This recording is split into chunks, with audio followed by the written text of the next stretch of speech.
আপনাদের সামনে দাঁড়িয়ে আছি আজকে আমি আপনাদের সকলের সঙ্গে এমন একটি কথা বলবো যা আমার হৃদয়ে আছে।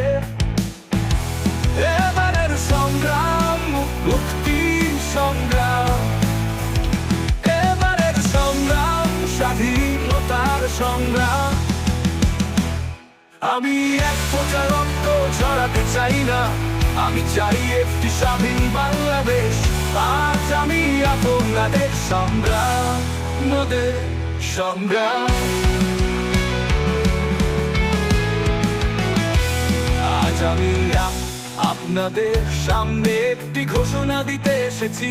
প্রথমত আমাদের স্বায়ত্ত শাসন এবং আত্মনির্ধারণের দাবি বহুদিনের পাকিস্তানের সরকারের পক্ষ থেকে সাধারণ ইয়াহিয়া খান এবং প্রেসিডেন্ট ভুট্টোর নেতৃত্বে এই দাবি সরাসরি মেনে নেওয়া হয়নি।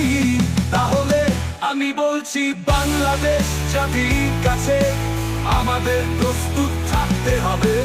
আমাদের অধিকারের জন্য এবং স্বাধীনতার জন্য সংগ্রাম করতে হবে। বাংলার জনগণ সাহসী এবং দৃঢ় সংকল্পবদ্ধ।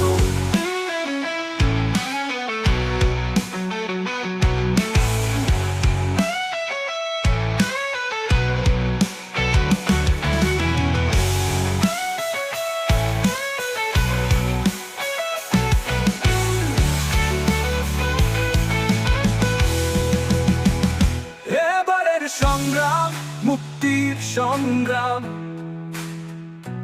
এবারের সংগ্রাম স্বাধীনতার সংগ্রাম।